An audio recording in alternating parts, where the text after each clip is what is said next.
네, 여러분 안녕하십니까? 오늘은 지난주에 이어서 신존재 논증의 두 번째 시간이 되겠습니다. 우리가 주 교재로 보고 있는 종교의 철학적 의미 7장을 참고해 보시면 여러분 이해하는 데 도움이 될 것 같아요. 우리가 지난주에 다뤘던 내용은 논리적으로, 철학적으로 어떻게 신의 존재에 대해서 말할 수 있을지를 다뤘고요. 오늘 다룰 부분은 그렇게 논리적, 철학적인 논증이 없이 어떻게 신의 존재를 논리적으로 설명할 수 있을까?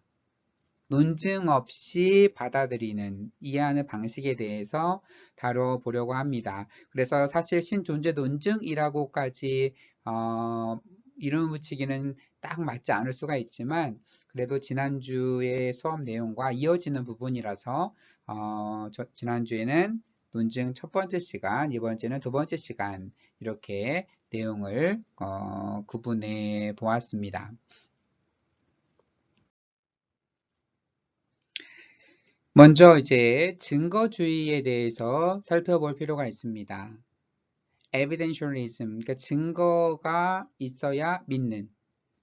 보통 가장 무난한 방식인 거죠. 신이 있다, 신을 믿는다 하면 증거를 가져와라. 이런 말을 한 번씩은 들어봤을 거예요. 여러분 혹시 친구를 전도해 보려고 어릴 적에 시도를 해보거나 하면 꼭 교회 안 다니거나 좀 말썽 장난꾸러기 학생들이 친구들이 그런 말 하죠.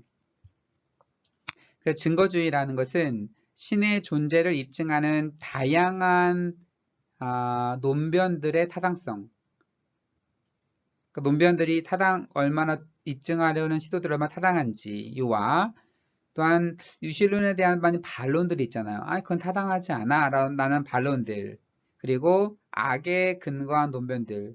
그러니까 악이 존재한다고 하면 어떻게 신이 존재한다고 말할 수 있는가, 뭐 이런 많은 논변들이 있어요. 이 악의 문제, 신정론에 대한 부분들은 우리가 나중에 또 자세하게 살펴볼 겁니다. 그러니까 이러한 반론들, 그러니까 입증한 논변들과 이 반론들을 서로 견져보면서 신에 대한 믿음이 온당한지 아닌지를 결정하는 것을 이제 증거주의라고 말합니다. 많은 사람들이 신의 존재를 옹호하는 논변이나 반박하는 논변에 관심을 갖지 않은 채 신을 믿거나 안 믿거나 합니다. 대부분의 사람들이 신을 믿거나 안 믿는 이유는 증거와는 상관없이 심리적, 사회적, 감정적인 이유들이 그 기저에 작동하는 것을 볼 수가 있습니다.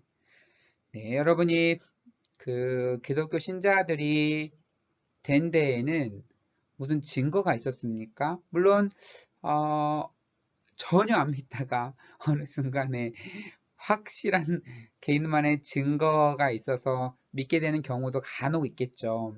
그렇지만 대부분은 그렇게 해서 신앙을 받아들이진 않아요. 부모님으로부터 물려받은 아니면 공동체의 구성원들 때문에 어쩌다가 가게 됐는데 얽혀서 이러한 저런 사회적인 또한 감정적인 이유들로 인해서 우리는 그 신앙을 받아들이는 경우, 그런 경우가 상당히 많습니다. 뭐 하나의 예로 신천지 같은 경우도 그렇죠. 처음에는 모르고 갔다가 그 관계가 지속되면서 거기서 빠져나오지 못하게 되는 그런 경우를 보게 되죠. 제가 이전 대학에서 이제 신천지에 빠진 학생을 좀 상담을 했었는데 그 학생은 기독교인조차 아니었어요. 그런데 이 학생이 좀 상품이 좀 착해요. 착해서 길거리에서 누가 설문조사 해달라니까 설문조사에 응해줍니다. 그래서 응해주자 그 번호로 연락을 한 거죠. 그래서 인터뷰를 하고 싶다. 워낙 착하니까 뭐 도와달라니까 인터뷰 조사한다니까 응해주고, 그리고 여러 가지 하다가 그 언니랑 관계를 지속하게 됨으로써 나중에 신천지가 알면서도 쉽게 빠져나오지 못하더라고요. 그 언니랑의 관계 때문에 그 몇 개월 동안 의존할 사람이 그 깊은 관계를 나눈 사람이 그분밖에 없다라고 하더라고요. 그게 상당히 큰 것 같아요. 마찬가지죠. 뭐 성경 공부하러 가면 뭐 애들도 다 봐준다 그래요. 제 어린 아이를 키우는 입장에서 아이를 봐준다는 건 굉장한 큰 거잖아요. 그런 식으로 사회적인 때문에 그 심리적, 사회적 감정들로 인해서 사실 우리는 종교생활, 신앙생활을 하게 됩니다. 예, 근데 증거주의에 대해서 사실 많은 비판들이 제기돼요. 그래? 합리적으로 봐서 그래 옳고 그러기 때문에 신앙을 가져? 이게 정말로 옳은가?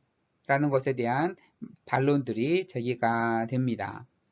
이제 사진에 보는 이분은 이제 니콜라스 월터 스토프라는 분인데 이분은 이제 증거주의에 대해서 반대 입장이죠. 근데 증거주의가 어떠한 도전을 우리에게 제시를 하냐면 첫째로 어떤 사람이 기독교나 기타 유실론을 받아들이는 것이 합리적인 한 그 사람이 그것을 받아들이는 것은 합리적이지 않는 한 그 사람이 그것을 받아들이는 것은 잘못이라고 주장을 합니다.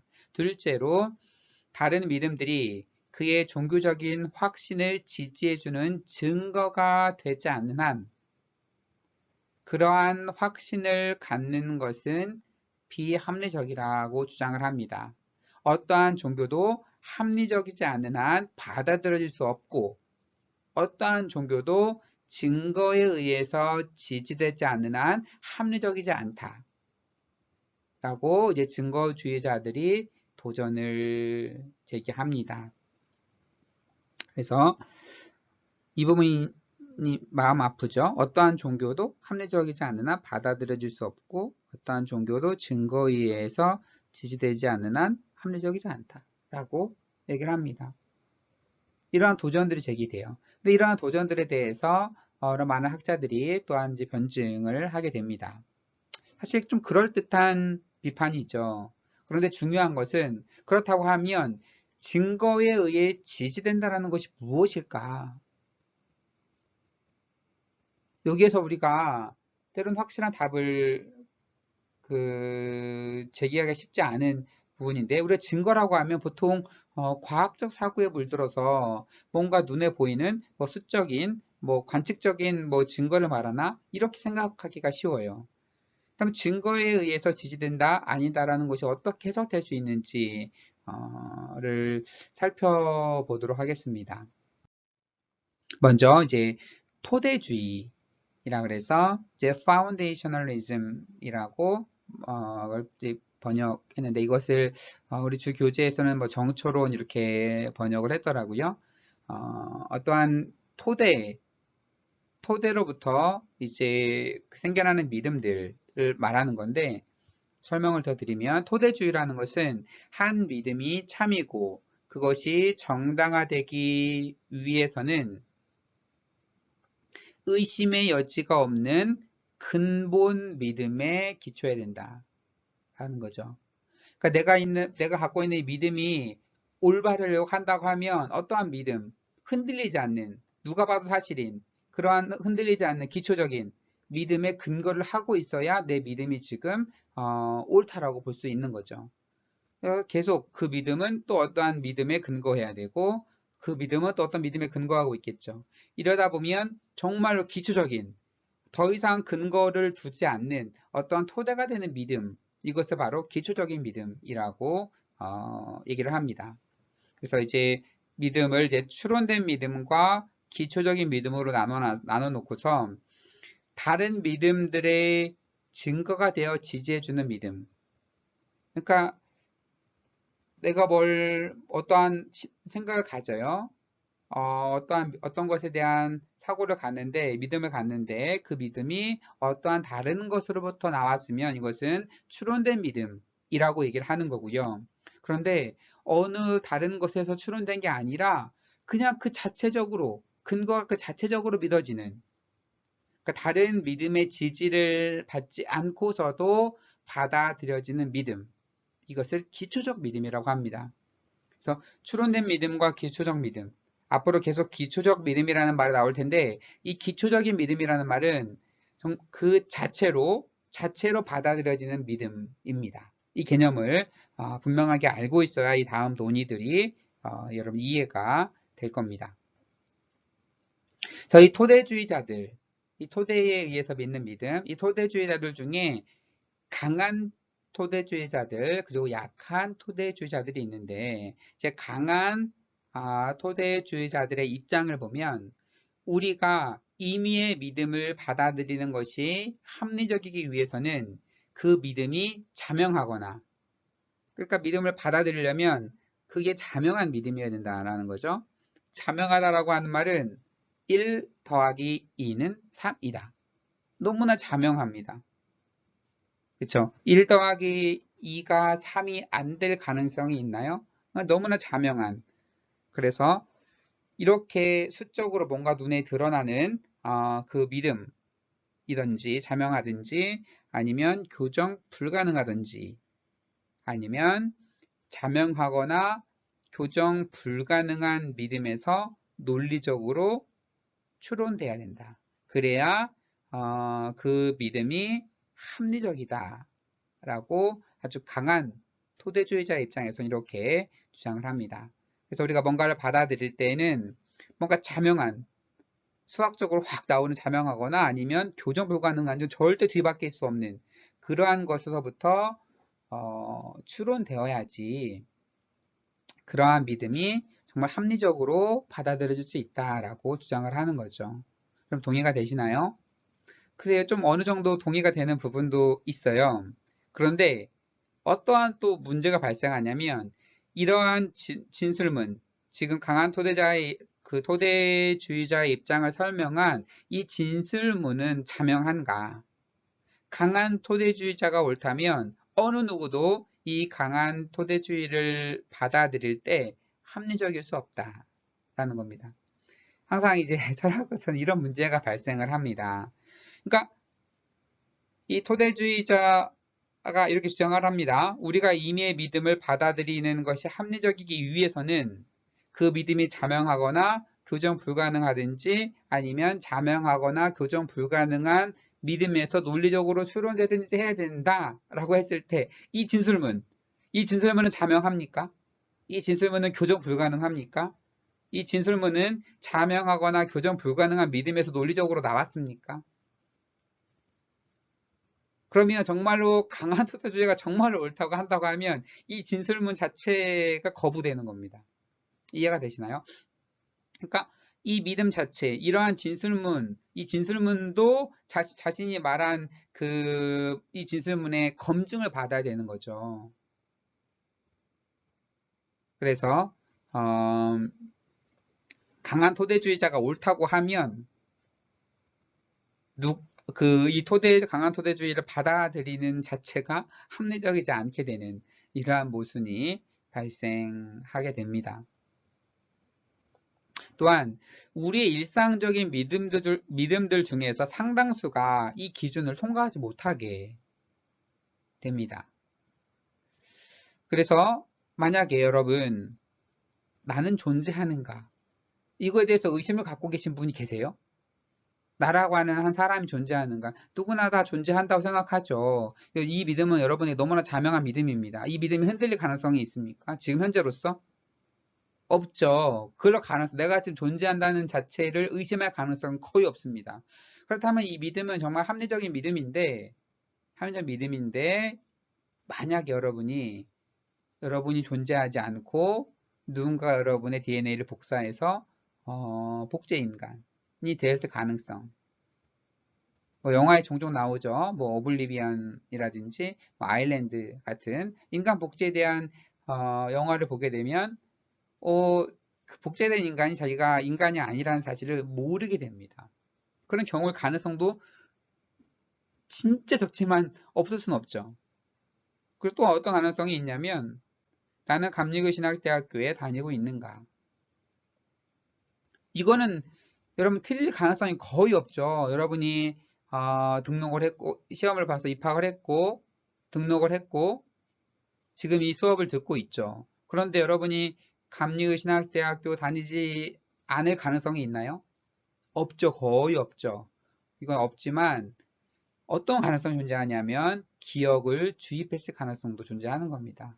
그래서 정말 여러분이 감리의신학교 다니지 않고 여러분은 신학을 전혀 공부하고 있지 않지만 여러분은 학생이 아니지만 누군가가 여러분의 기억에 이제 장치를 달아서 그러한 기억을 심어줘서 여러분이 지금까지 생각하고 한 모든 것들이 다 허상일 수 있는 그런 가능성 너무너무 적지만 그런 가능성은 존재합니다. 그렇다고 하면 그 모든 우리 갖고 있는 이 진술문 내가 감리교 신학대학교 다닌다는 이 믿음 자체에도 여러분은 합리적이지 않다라고 말할 수가 있어요? 그럴 수는 없죠. 이 너무나 작은 가능성 때문에. 그래서 이제 이 강한 토대주의자의 입장은 그렇게 지지받기 쉽지는 않습니다. 예, 로드릭 치즘이라고 하는 학자는 이렇게 주장을 합니다. 우리는 일상인들이 자기가 알고 있다고 생각하는 것들 전부는 아니더라도 대부분을 알고 있다고 가정해야 한다. 우리가 생각하기에 이치에 맞고 정당화된 믿음을 택해서 이 믿음이 다른 믿음을 지지해 주어서 믿든지 아니면 그렇게 믿는 것이 합당하게 믿든지 자문해서 후자라면 기초적인 믿음으로 분류할 수 있다. 그래서 이 기초적인 믿음에 대한 너무 엄격한 기준을 들이댈 수는 없다. 그래서 우리가 여러분이 보통 알고 있는 것, 생각하는 거, 인지하고 있는 것들의 상당수는 우리가 정말로 전부는 아니지만 어느 정도 알고 있다라고 가정을 해야 되지 옳다라는 거죠. 여러분 경험하고 느끼고 판단하는 것들을 여러분이 다 모르고 한다라고 볼 수 있을까요? 그러한 뭔가 증거를 제시할 수는 없다 하더라도 여러분이 보통 판단하고 느끼는 것의 상당수는 여러분이 알고 있다고 가정하는 것이 합리적이라고 볼 수 있겠죠. 그런데 이러한 여러분이 알고 있는 판단하는 것들이 다른 것에 의해서 그렇게 생각을 하고 있는 건지 아니면 그렇게 믿는 것이 합당하기 때문에 그렇게 믿는 건지를 한번 나눠보자라고 하는 거죠. 그래서 내가 정말로 이것을 믿는 것에 대한 특별한 증거는 없지만 그냥 그것을 그냥 당연하니까 믿지. 내가 그걸 당연하니까 그렇게 받아들이고 있어라고 생각하는 그런 믿음들이 있다고 하면 꼭 종교적인 믿음에 한정되는 건 아니고 그러한 그렇게 받아들이는 것이 있다고 하면 당연하게 받아들이고 있는 것이 있다고 하면 그것은 바로 기초적인 믿음이라고 하는 겁니다. 아까 추론된 믿음과 기초적인 믿음을 우리가 나눠서 말씀을 드렸죠. 이제 그 기초적인 믿음이라고 하는 거죠.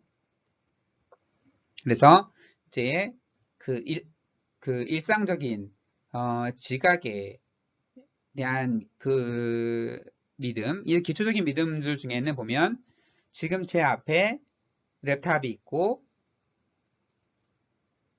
데스크가 있고 이러한 것들, 이러한 그 일상적인 눈으로 보고 만져서 있는 이러한 것들에 대한 믿음, 이거는 뭔가에 의존하는 거 아니죠. 의존하는 게 아니라 그냥 바로 지각으로 알 수 있는 믿음인 겁니다. 그런 다음에 기억에 의한 믿음. 여러분이 지난주에 뭐 했는지를 기억하고, 내가 지난주에 종교철학 강의를 들었다. 안 들은 분도 계시겠지만, 대부분은 들으셨겠죠. 그렇지만 여러분의 그런 기억, 여러분이 정말로 들었고, 그리고 지금 이 순간에 지난주에 강의를 들었다라고 생각하는 것, 여러분 이 기억이 틀릴 확률이 거의 없죠. 그래서 이러한 기억에 대한 믿음도 기초적인 믿음일 수 있다고 하는 겁니다. 또한 다른 사람의 생각과 느낌에 관한 믿음. 내 어머니에게 선물을 드렸더니 어머니가 그 선물을 받고 참 기뻐하셨다라는 것. 막 굉장히 기뻐하셨어요. 근데 정말로 안 기쁜데 막 겉으로 기뻐하는 척 할 수도 있지만 그냥 봤을 때 기뻐했다라고 보는 게 합리적이겠죠. 그러한 이런 식으로 이제 치즈미 세 개로 나누어서 얘기를 하고 있습니다. 그렇다면 이제 중요한 사람 종종 등장하죠. 우리 책에 이제 엘빈 플란팅가라고 하는 학자 지금도 살아계신 분인데 이분은 이제 기독교 변증을 하기 위해서 굉장히 많은 애를 쓰시고 많은 일들을 하셨어요. 근데 치즘이 말한 것에 동의를 합니다. 동의를 하면서 더 깊은 질문을 하게 됩니다. 그렇다면 신이 존재한다는 믿음이 왜 기초적인 믿음이 될 수 없는가? 그러니까 치즈미 앞에서 뭐라 그랬어요? 그 믿음을 두 개로 분리하자 그랬죠. 우리가 경험하고 알고 믿고 있는 모든 것들 중에서 무언가에 의해서 추론된 건지 아니면 그 자체가 그냥 합당하기 때문에 믿는 건지. 내가 지난주에 뭐 강의를 들었다. 내 앞에 뭐가 있다. 내 앞에 컵이 있다. 이런 것들은 그냥 받아들일 수 있는 기초적인 믿음이잖아요. 그렇다면 한 발 더 나아가서 아니 신이 존재한다고 하는 그 믿음이 그것도 그냥 당연하게 설명이 필요한 게 아니라, 지난주처럼 수많은 논증이 필요한 게 아니라, 그냥 당연히 받아들여질 수 있는 그런 기초적인 믿음일 수는 없는가? 라는 질문을 제기하는 겁니다. 유체론자들의 믿음은 다른 믿음에서 추론된 것이 아니라면, 그러니까 여러분이, 그럼 유실론자죠? 무실론자가 계시나요? 모르겠죠. 안 계시리라 생각이 드는데, 여러분의 믿음이 어디선가 추론이 됐나요? 만약에 여러분들 중에 정말로 여러분이 신앙을 가지는 것이 어떠한 근거에 의해서 추론되는 게 아니라 정말 정말 당연하게 받아들인 거라면 그렇다면 이것은 기초적인 믿음이 아닐까? 라는 그 물음을 제기하는 거죠. 많은 사람들이 증거에 의해서 믿는 게 아니기 때문에 당연하게 받아들이기 때문에 당연하게 받아들인다면 앞에서 제가 말하는 것처럼 제 앞에 이렇게 컵이 있다라는 것을 당연하게 받아들이는 것처럼 내가 정말 신을 믿는 것을 당연하게 받아들였다면 이것도 기초적인 믿음이 아닐까. 논리적인 증거가 필요하지 않은 이렇게 제기를 하는 거죠. 정말 이 말이 맞다라고 하면 신 존재 논증 자체가 불필요해집니다. 그래서 하나의 믿음이 그 기초적이라고 해서 그런데 이제 이제 반론이죠. 여러분 제가 화살표를 앞뒤로 이렇게 표시해 놓은 건 그 반론이라는 얘기예요. 하나의 믿음이 기초적이라고 해서 그것이 참인 것이 보장되지 않는다. 그래. 앞에 플란팅가 말을 인정해 줄게. 그래. 너가 믿는 믿음이 기초적인 믿음이야. 근거를 필요로 하지 않는 당연한 믿음이야. 네가 신이 존재한다고 믿었을 때 그것을 당연하게 받아들여 주겠어. 그래. 그래. 너가 믿는 게 합리적이야. 그런데 그것이 바로 참이라는 것. 그리고 그것이 바로 신이 존재한다라는 것을 말하는 것은 아니다라는 반론이 제기가 됩니다. 그러니까 기초적인 믿음이 거짓일 가능성이 있다라고 하는 거죠. 이제 예로 들고 있는 것이 이제 옆집에서 피아노 소리가 납니다. 그런데 피아노 소리를 많이 들어본 사람 입장에서 저 피아노 소리라고 들으면서 누가 옆집에서 피아노를 치고 있구나 라고 그러한 믿음을 갖고 있어요. 누가 정말로 굉장히 연주를 잘하네. 옆집에 굉장한 훌륭한 피아니스트나 아니면 그게 훈련받은 사람이 있나 보다. 지금 그 사람이 연주하고 있나 보다라고 믿음을 가졌어요. 이 믿음은 합리적이죠. 기술적인 믿음입니다. 정말 당연히 그 소리를 들으면 누군가 연주한다고 받아들일 수 있겠죠. 그런데 그 집에 알고 봤더니 연주하는 것이 아니고 누군가가 CD를 틀어놨어요. 그런데 음질이 너무 좋은 앰프 시설과 잘 돼 있어서 외부에서 들으면 정말로 피아노를 연주하는 것과 똑같은 구별하지 못하는 소리를 내는 그런 상황이었던 거죠. 이 사람은 소리를 듣고 당연한 기초적인 믿음을 가졌지만 그 믿음이 참은 아니었던 거죠. 이러한 이제 반론을 제기를 합니다. 이제 수많은 반론이 플란팅가에게 제시될 때마다 계속 이분은 답변을 해요. 하지만 어떠한 믿음이 누군가에게 정확히 기초적이라면 그의 믿음은 합리적으로 정당화된다. 그래, 거짓일 수도 있지. 하지만 누군가가 그 신을 믿을 때 그 뭔가의 근거에서 믿는 것이 아니라 그걸 당연하게 받아들인다고 한다고 하면, 그래서 이것이 기초적인 믿음이라고 한다고 하면 이것이 참이냐 거짓이냐의 논증은 논외로 하고, 그가 그 믿음을 믿는 것이, 믿음을 받아들이는 것이 정당화된다라고 하는 겁니다. 그래서 신이 존재한다가 누군가에게 기초적인 믿음이라고 하면 그가 신을 믿는 것이 합리적이다 라고 하는 거죠. 야, 너는 왜 이렇게 보이지 않는 신을 믿어? 이 논리적이지 못하고 합리적이지 못한 사람아, 이렇게 얘기할 수가 없다라고 하는 거죠. 그 사람에게 기초적인 믿음이라고 하는 거면 그 받아들이는 자체가 그 사람에게는 합리적이라고 얘기를 합니다. 제 캐리 거팅은 이렇게 반론을 얘기를 합니다. 합리적인 사람이라면 누구나 인정하는 경우만을 명백한 경우로 간주해야 된다. 누구나 다 인정할 수 있는 경우. 합리적인 사람이라면 정말 그래야 할까요? 플란팅가가 이제 반론을 제기합니다. 정확한 기초성의 기준들은 적합한 사례들에 의해 논증되고 검증되어야 한다. 그러나 모든 사람들이 그 사례들에 대해서 의견이 일치하리라고 미리 전제해야 할 이유는 없다. 물론 기독교인들이 신에 대한 믿음이 전적으로 정당하고 합리적이라고 전제한다. 그가 이 믿음을 다른 명제들의 근거에서 받아들이지 않는다면 이 믿음이 그에 대해 기초적이되 정확히 기초적이라고 그는 결론을 내릴 것이다. 그래서 모든 사람들이 다 인정해야 할 필요가 있을까? 누군가가 그 믿음을 받아들일 때 다른 명제에 근거하지 않는다면 그가 그 믿음을 받아들이는 그 자체가 정말로 그 자체가 그것이 바로 기초적인 믿음이다 라고 반론을 다시 제기하는 거죠. 여기에 대한 또 반박을 할 수 있겠죠. 그래? 그렇다면 아무거나 다 믿을 수 있겠네? 그래서 이것을 이제 호박 귀신 반론이라고 얘기를 합니다. 할로윈에 정말로 호박 귀신이 나타난다라는 것을 기초적으로 믿는 사람이 있다고 하면 그러면 그 사람의 믿음도 정말 정당화될 수 있냐?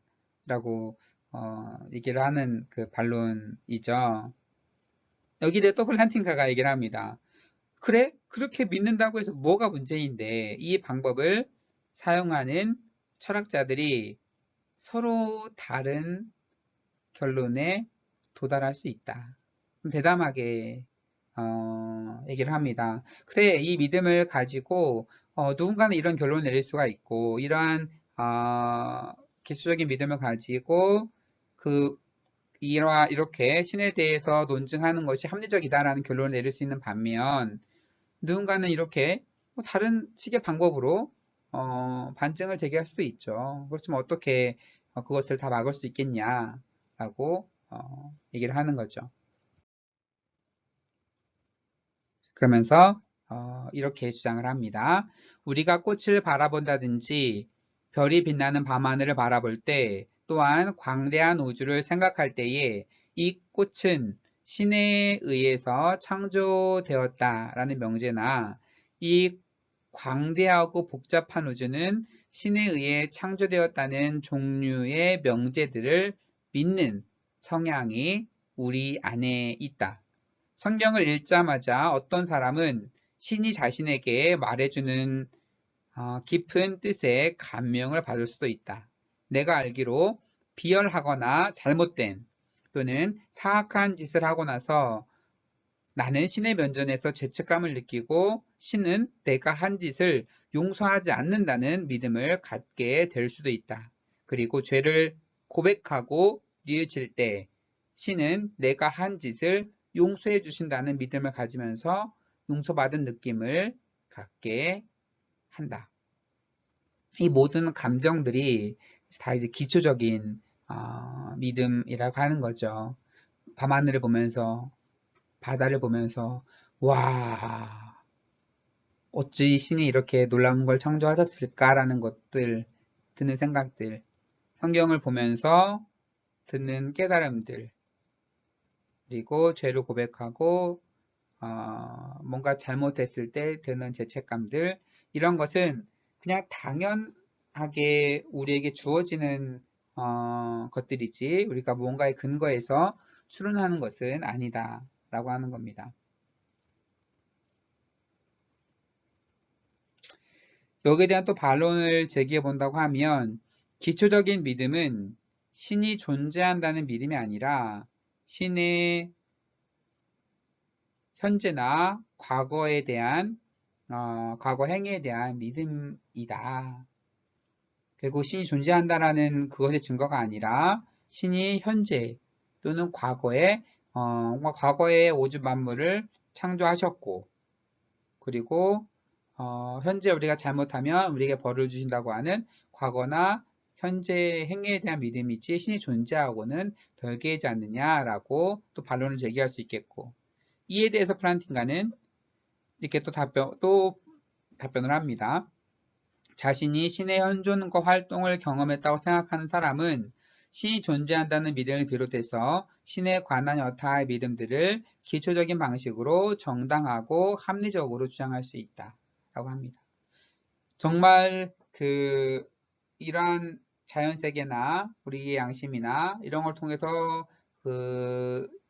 그것이 신의 존재를 말하는 것이 아니라 신의 현재 활동이나 과거의 활동을 말하는 것이라면 이런 반론에 대해서 그래 그렇다면 그러한 믿음을 받아들이는 사람들이 신의 존재를 의심할까요? 당연히 신의 존재가 있기 때문에 그러한 믿음들을 받아들이기 때문에 그러한 신의 존재에 대한 부분들은 당연하게 같이 가는 거다.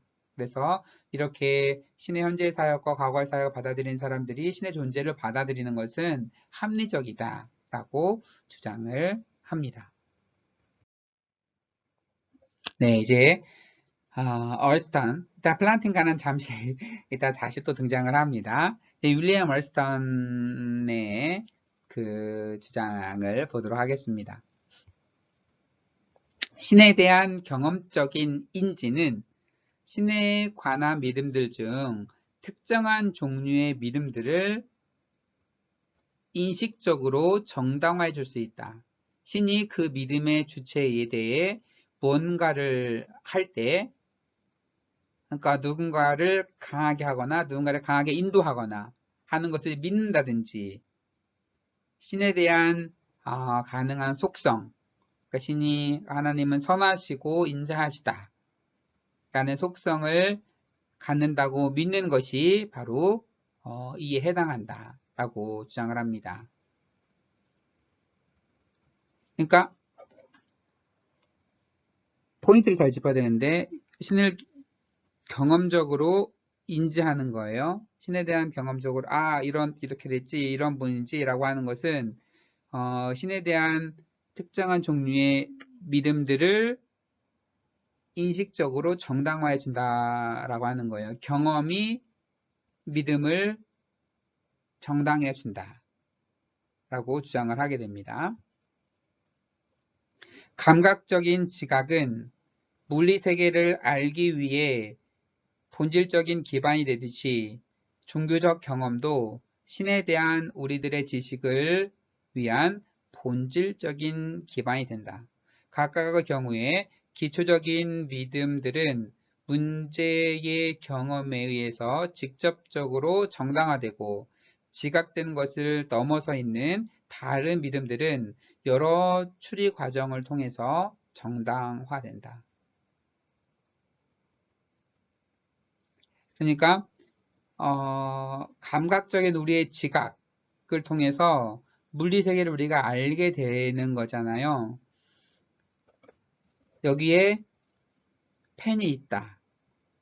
감각적인 지각. 눈으로 보고 손으로 지금 만지고 있고 그럼으로써 이러한 지각을 통해서 여기 앞에 펜이 있다라고 하는 믿음을 갖죠. 그 믿음은 정당화되는 거죠. 동일한 방법으로 이 동일한 과정을 통해서 우리의 지각적인 경험, 우리가 신을 체험한다든지 신에 대한 그러한 속성들, 신에 대해서 뭔가를 깨닫고 신이 나를 어떻게 이끄시고 한다라는 것을 그걸 경험하는 것. 그럼으로써 신이 존재하고 라는 것을 받아들이는 과정. 이 과정이 동일하다고 하는 겁니다. 그러니까 내가 여기 앞에 있는 이 펜이 있다라고 하는 것을 믿는 것이 정당화되는 것처럼 똑같은 과정으로 내가 지각적으로 인지하고 받아들이는 신이 존재한다라고 하는 그 과정, 그것이 똑같이 논리적으로 정당화될 수 있다라고 주장을 하는 겁니다. 종교적 경험이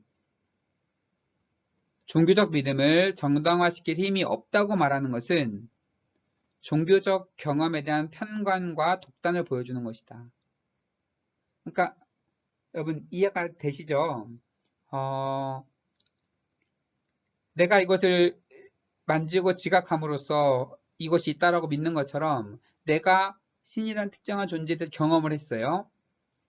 그럼 각자 종교 경험들이 있는 분들이 많이 계시잖아요. 그런 경험을 통해서 신의 존재를 믿었다라고 하면 왜 그것은 정당화가 안 되고 여기 앞에 있다는 이 펜이 있다는 것만 믿는 것만 정당화가 되냐. 그래서 나의 종교 경험이 내가 믿는 믿음, 내가 갖는 특정한 믿음을 정당화시키지 못한다라고 하는 이건 것은 종교적인 경험을 너무나 비하시키는 그걸 잘 모르기 때문에 발생하는 것에 불과하다라는 거죠. 우리가 감각적인 지각을 물리세계에 관한 우리의 믿음들을 기초적으로 정당화해 주는 것으로 받아들인다면 종교적 경험이 신에 관한 믿음들을 정당화해 주는 것으로 받아들여야 하는 것이 마땅하며 그래야 공정하고 합리적이다.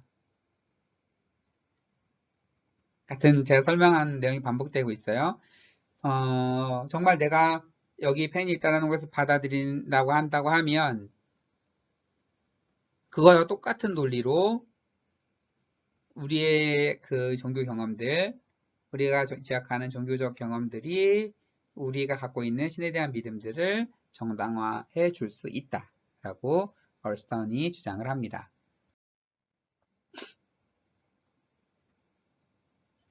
사회적으로 확립된 믿음 형성의 관행들은 그것들이 신빙성이 없다는 것이 입증될 때까지 또한 입증되지 않는 한 신빙성을 갖는 것으로 봐야 한다라고 합니다.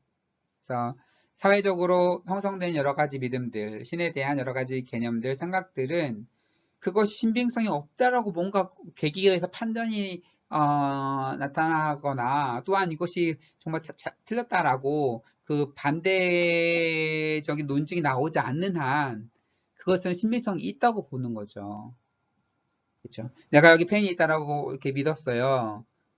만지고 있고 그랬는데 나중에 알고 봤더니 내가 지금 펜을 잡고 있는 게 아니라 내가 지금 4차원의 그 세계 속에 들어가서 그 가상의 펜을 만지고 있는 것을 내가 알게 됐어요. 그러면 똑같은 상황이 발생했을 때 내가 펜을 잡고 있다라고 생각하지 않게 되겠죠. 마찬가지로 내가 종교적인 경험을 지각을 했고 그것으로 인해서 그 신에 대한 믿음을 갖게 되었는데 그 믿음이 정말 내가 지금 어두운 환상 속에 있거나 내가 알고 봤더니 내가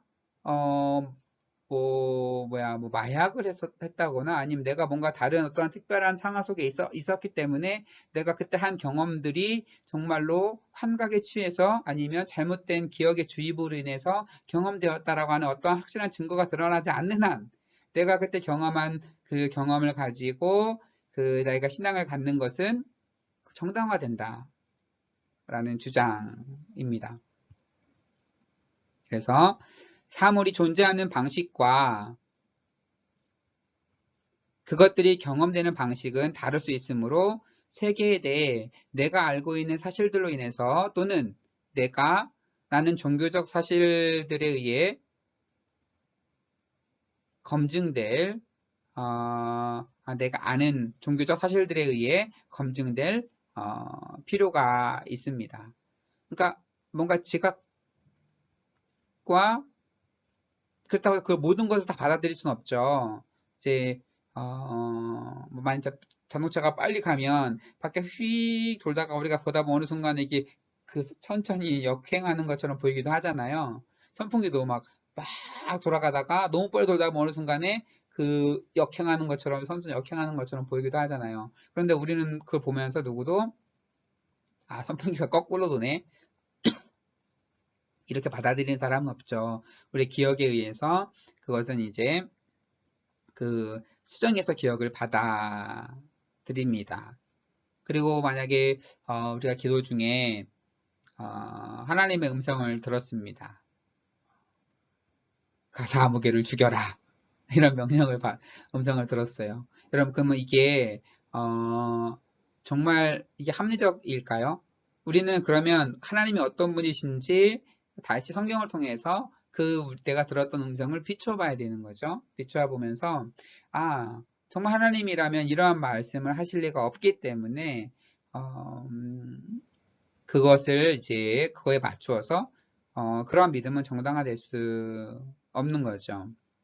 그래서 종교적 믿음들이 거짓이라고 생각해야 될 이런 강력한 이유가 없는 한 그건 받아들여야 된다. 내가 신의 음성을 들었다. 근데 누굴 죽이라고 했다. 이거는 거부할 명분이 반드시 있죠. 이거는 정말 그렇게 하나님이 명령하셨으리라는 가능성이 거의 없잖아요. 그러니까 이것은 정당화되지 않죠. 이 믿음은. 내가 정말 그날 신의 음성을 들었다는 믿음은 정당화되지 않아요. 그렇지만 이렇게 명백하게 반증될 수 있는 경우가 아닌 한 그가 경험했고 그가 체험했다라는 것을 그가 받아들이는 것이 그게 뭐 문제냐. 그게 정당화될 수 있다라고 얘기를 하는 겁니다. 여기에 대한 반대로 얘기를 한다고 하면 아니 종교적인 경험과 지각 경험들은 다르지. 내가 종교 경험하는 것과 내가 여기 있는 펜을 만지고 느끼고 지각하는 것과 이게 이렇게 실질적으로 만져보고 지각하는 거랑 어떻게 그 초월자에 대한 지각하는 게 같을 수가 있어. 어떻게 동일선상에서 그것을 논할 수 있어? 라고 반론이 제기할 수도 있겠죠. 이에 대해서는 또 얘기를 합니다.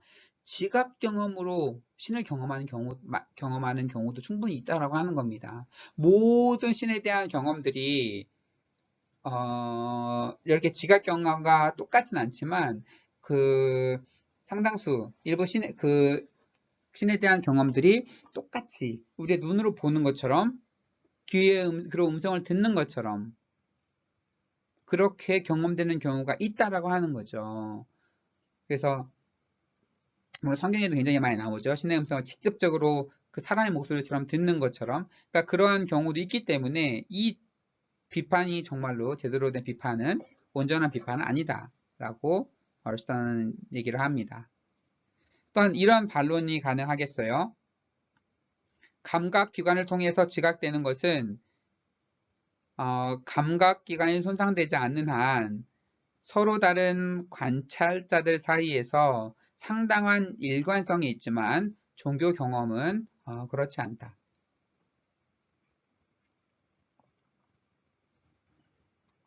그렇죠. 합리적인 비판이죠. 여기 펜이 있는데 이 펜을 지각하는 사람은 제가 아니라 여러분들이 이 펜을 만져봐도 저와 똑같은 이 펜에 대한 지각적인 내용을 할 겁니다. 이 펜은 어떠한 느낌이고 어떻게 생겼고 어떻게 보이고 무슨 색깔이고 누가 봐도 거의 100%는 아니더라도 거의 감각기관이 손상되지 않는 사람이라고 하면 거의 비슷하게 진술을 할 겁니다. 그런데 종교 경험에 대한 진술은 너무나 다르다. 이 사람이 경험한 신에 대한 진술과 이 사람이 경험한 진술이 너무 다르다. 그래서 어떻게 하나로 묶어서 그 얘기할 수는 없다. 라는 반론인 거예요. 이해가 되시죠? 그렇다면 이 반론이 옳은가? 여기에 대한 또 반론을 제시할 수 있어요. 신은 너무나 위대하고 신비로우며 우리를 초월했기에 우리가 신에 대해 진술하는 것은 상당히 제한적이다. 그래서 신의 현존은 특별한 조건 속에서만 분명하고 명백한 방식으로 나타난다 라고 얘기할 수 있는 거죠. 사물을 인식하는 것은 사물이야 워낙 이 세계 안에 같이 존재하는 거니까 누구나 똑같이 진술을 하는 건데, 우리가 신에 대해 진술을 할 때는 신은 이 사물을 초월해 있잖아요. 초월해 있고 그 누구도 신에 대해서 완벽하게 알 수는 없는 거기 때문에 내가 묘사하는 신에 대한 모습과 저 사람이 묘사하는 신에 대한 모습이 어떻게 같겠냐라는 거죠. 다른 게 당연하다.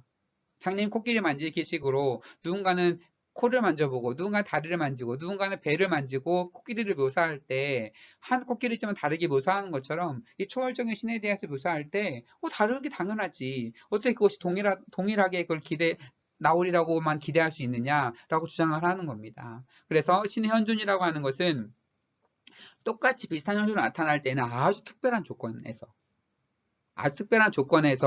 또 하나님의 말씀이 임할 때는 동일하게 비슷하게 나타나기도 하지만 그 외로는 다르게 나타날 수밖에 없다라는 반론이에요. 반론이 마음에 드시나요? 나름 좀 설득력이 있다고 생각을 해요. 그리고 또한 반론을 보면 사람들이 그 문화와 종교적 전통이 다르면 신을 생각하고 경험하는 방식도 다릅니다. 그래서 유실론적 종교에서는 이제 인격적인 신을 경험하고 그리고 신적 존재가 되도록 가르치는, 그러니까 힌두교나 불교에서는 그 초월적인 자기가 붓다가 되도록 이렇게 가르침을 주잖아요. 그런 사람들이 경험하는 신에 대한 모습은 내가 이제 부처가 되었구나, 내가 이제 브라만이 되었구나 라고 하는 그러한 경험들을 하게 됩니다. 그렇다고 하면 종교가 각자 다를 때 다른 종교들은 각자 다른 종교적인 경험을 하게 되는데 어떻게 이것을 다 정당하다라고 말할 수 있느냐라는 반론이에요. 이 반론은 맞아요. 이런 반론 충분히 제기될 수 있죠. 서울서는 이렇게 이 반론에 답변을 합니다. 어떤 사람이 자기가 속한 종교 공동체에서 배운 종교적 믿음 관행에 머물러 있는 것은 합리적이다. 그러니까 내가 그 종교 경험에 머물러 있으면서 그 종교적 경험을 하는 것은 합리적이라고 하는 거죠. 이렇게 얘기를 합니다. 박식하고 생각이 깊은 기독교인들은 세계적인 종교들 간의 결정적인 차이점들을 판정하기 위한 공통의 근거를 찾고 경합하는 종교들 중 어느 것이 옳은지를 순한 오류에 빠지지 않고서 보일 수 있는 길을 찾느라 실현 가능한 방법을 모두 동원할 것이다. 나는 이러한 노력이 어떠한 성공을 거둘지에 대해서 예측할 엄두가 나지 않는다.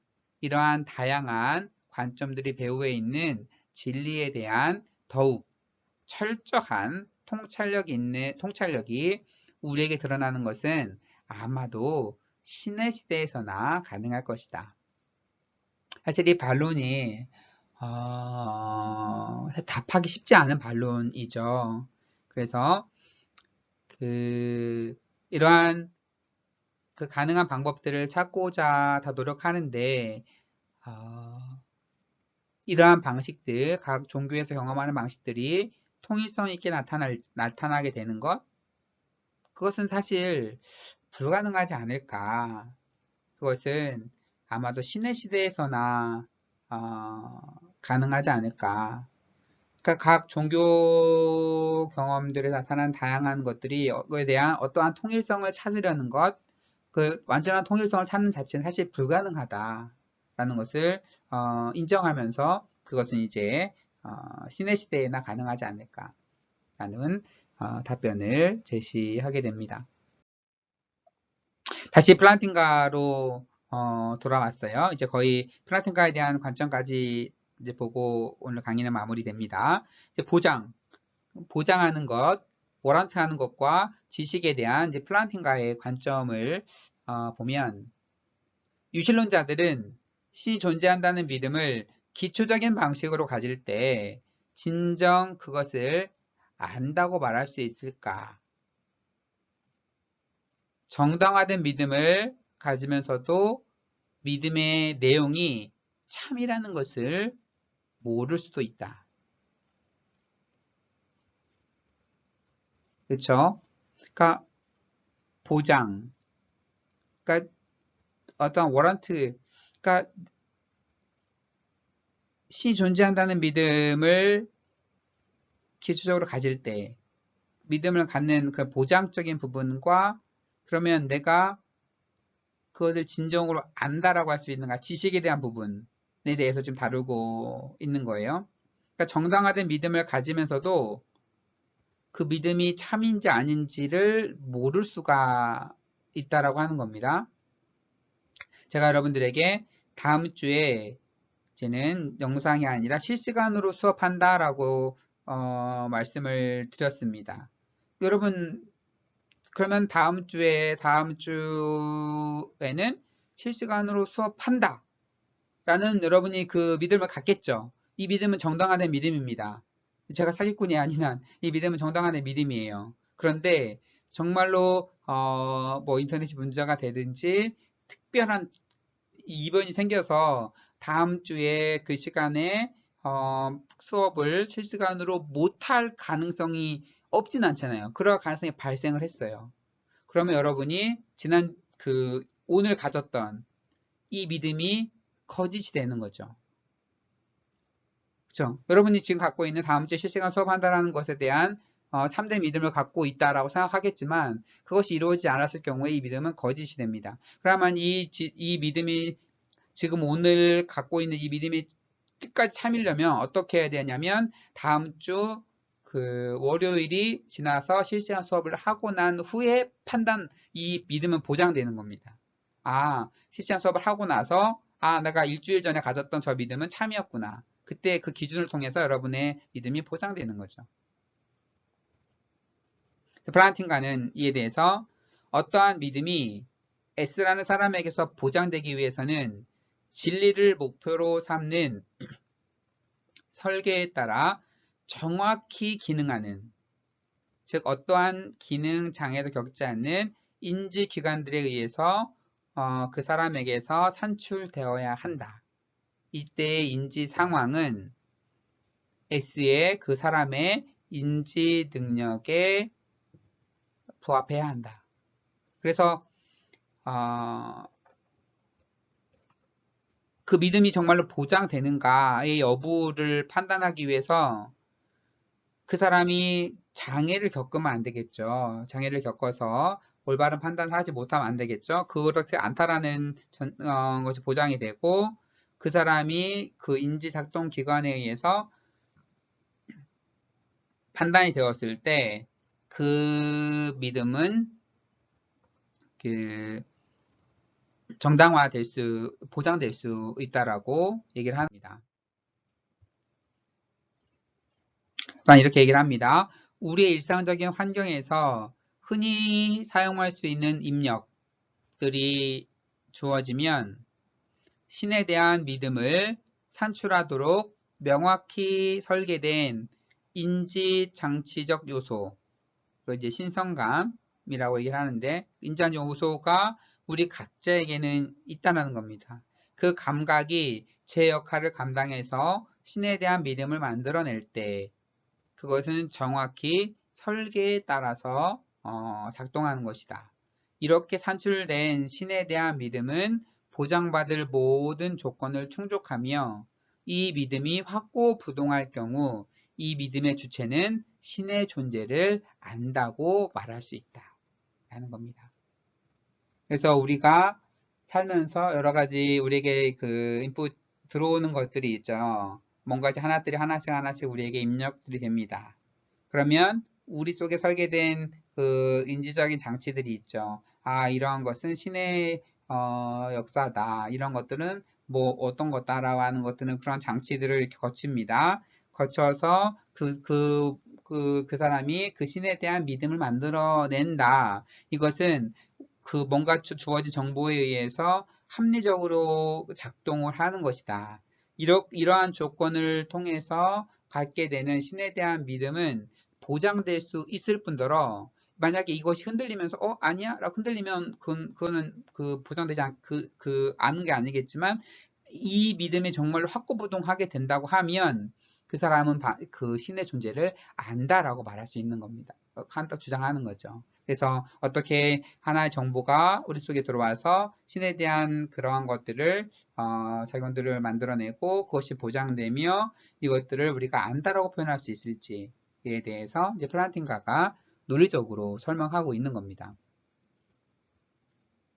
그래서 만일 기독교인들이나 다른 유신론자들이 존재한다고 말하는 종류의 신이 존재한다면 신에 대한 믿음은 십중팔구 보장되고 그것이 하나의 지식을 만들어낼 수 있다, 구성할 수 있다. 그 이유는 만일 신이 존재한다면 신에 대한 믿음이 그가 묘사한 방식으로 발생할 가능성이 매우 높으며 그럴 경우 그 믿음은 보장될 것이기 때문이다. 카페랑 같은 논리에 따라서 그의 믿음이 보장된다고 하는 겁니다. 그쵸? 그가 한 사람이 신에 대해 생각하는 그 방식대로 신은 그에게 모습을 드러낼 확률이 굉장히 높죠.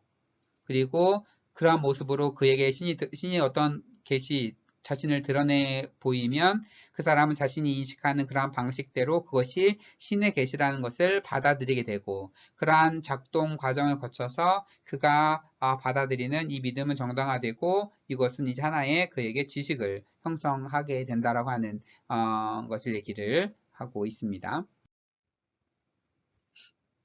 반론, 항상 반론이 제기가 되죠. 이런 종류의 신이 존재하는가 아닌가가 우리의 관심사이지만 플란팅가는 우리가 그것을 아는 데에 아무런 도움을 주지 못한다. 그래? 그러한 종류의 그러면 신이 정말 존재하는가 아닌가가 관심사인데 믿음이 정당화되고 그걸 신에 대한 지식 안다라고 하는 얘기만 했지 정말 존재하는지에 대해서는 어떠한 정보를 주냐라고 반론을 제기하겠죠. 플라팅가가 답변을 합니다. 신이 실제로 존재하지 않는다는 것을 입증하지도 못한 채 신에 대한 믿음이 불합리하다거나 보장되지 못하다고 주장하는 철학자들에게 대응한다는 것이다. 나의 논증이라고 하는 것은 신이 정말로 존재한다라고 그걸 그것을 보여주는 것은 안 될지언정 정말 이 반대로 신이 존재하지 않는다는 것을 입증하지도 못하면서 신에 대한 믿음을 갖는 것이 불합리하다거나 보장되지 못하다고 주장하는 철학자들에게 말하는 것이다. 그렇다면 나의 논리상에 의하면 신이 존재한다는 것이 그에게는 보장된다라고 하는 그리고 그에게 지식을 형성한다라고 하는 거죠. 이들에 대항해서 플란팅가는 우리의 종교적인 믿음이 거짓이라는 것을 입증함으로써만 그 믿음이 불합리하다고 보장될 수 없다는 것을 입증할 수 있다.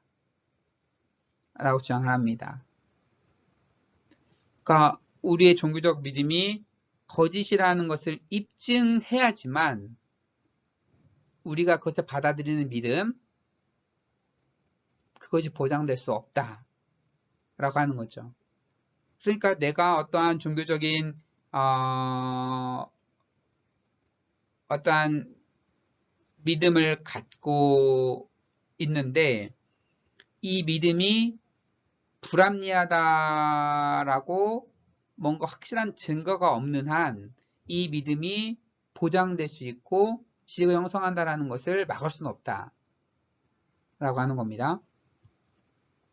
또 두 번째 대답으로는 보편적으로 설득력 있는 이유와 논변들에 의거해서 신에 대한 믿음을 입증하지 못하면서 그러한 믿음을 받아들이면 비합리적으로 행동하는 것은 아닐까 걱정하는 신앙인들과 잠재적인 신앙인들을 이제 안심시키려는 목적이 있다라고 얘기를 합니다.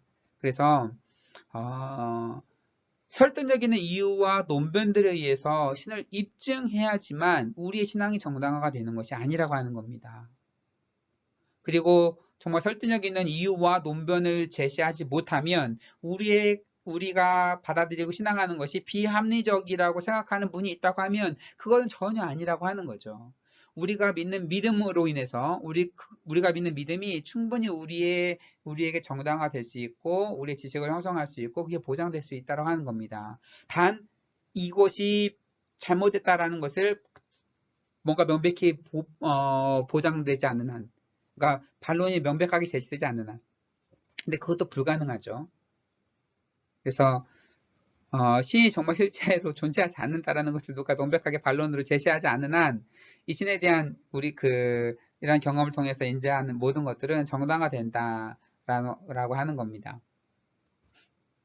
그래서 우리가 신에 대한 믿음을 지지하기 위한 어떠한 논변을 갖지 않더라도 신에 대한 우리의 믿음은 정당화되고 보장되며 심지어는 지식을 구성할 수도 있습니다. 근데 좀 매력적인 주장이죠.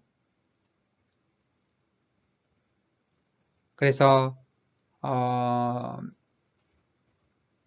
우리가 신앙을 갖는 것, 지난주처럼 뭔가 논리적으로 막 증명해서 믿는 것만 그렇게만 해야만 되는 걸 넘어서서 우리가 경험하고 인지하고 이걸 통해서 우리의 신앙을 형성하고 그것들이 보장되고 하나의 지식으로 받아들여질 수 있다라는 것들을 논리적으로 잘 설명을 한 거라고 저는 생각을 합니다. 물론 이에 대한 반론들도 있겠지만 이에 대한 반론도 사실 쉽지는 않은 거죠. 그러려면 정말 신이 존재하지 않는가로부터 출발하는 반론이 나와야 되는데 그러한 반론을 또 누가 제기하겠어요. 그래서 이런 식으로 이제 신에 대한 논증을 구성을 하는 것들을 우리가 같이 보았습니다.